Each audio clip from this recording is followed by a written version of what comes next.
బతుకమ్మ పండుగ సంబరాలు ఘనంగా జరిగాయి. విద్యార్థులకు రాష్ట్ర ప్రభుత్వం సెలవులు ప్రకటించిన నేపథ్యంలో కళాశాలలో ముందస్తుగా బతుకమ్మ సంబరాలు జరుపుకున్నారు.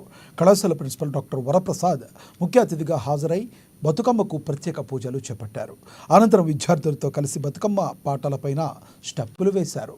కళాశాల సాంస్కృతిక విభాగం ఇన్ఛార్జ్ సీనియర్ మహిళా అధ్యాపకులు పుష్ప మాట్లాడుతూ కళాశాలలో విద్యార్థులతో కలిసి తీరొక్క పువ్వులతో బతుకమ్మను సిద్ధం చేయడం చాలా ఆనందంగా ఉందన్నారు. అదేవిధంగా సృష్టిలో ఎక్కడైనా పూలతో దైవాన్ని పూజిస్తాం, కానీ పూలనే దైవంగా భావించి గోపురంలా పేర్చి ఆరాధించడమే ఈ బతుకమ్మ యొక్క ప్రత్యేకత అని తెలియజేశారు. ఇది కూడా సైన్స్లో భాగమేనని, పూలను నీళ్లలో వేయడం ద్వారా నీటి శుద్ధి జరుగుతుందని పేర్కొన్నారు పుష్ప. ముందుగా అందరికీ బతుకమ్మ పండుగ శుభాకాంక్షలు. మన తెలంగాణ రాష్ట్రంలో జరుపుకునే అతి పెద్ద పండుగ మన ఈ బతుకమ్మ. సో ఈ బతుకమ్మను మనం 9 రోజులు 9 విధాలుగా పూజిస్తాం. మొదటి రోజున మనం ఎంగిలి పూల బతుకమ్మతో మొదలు పెట్టుకొని 9వ రోజు అయినటువంటి సద్దుల బతుకమ్మతో ఈ బతుకమ్మను మనం ముగిస్తాము.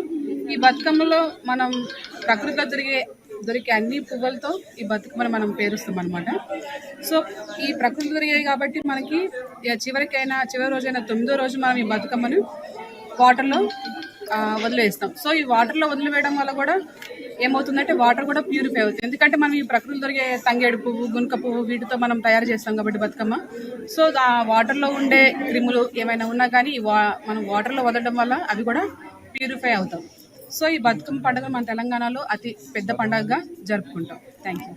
ఒక నిమిషం, అంటే కాలేజ్ డేస్లో ఈరోజు బతుకమ్మ సంబరాలు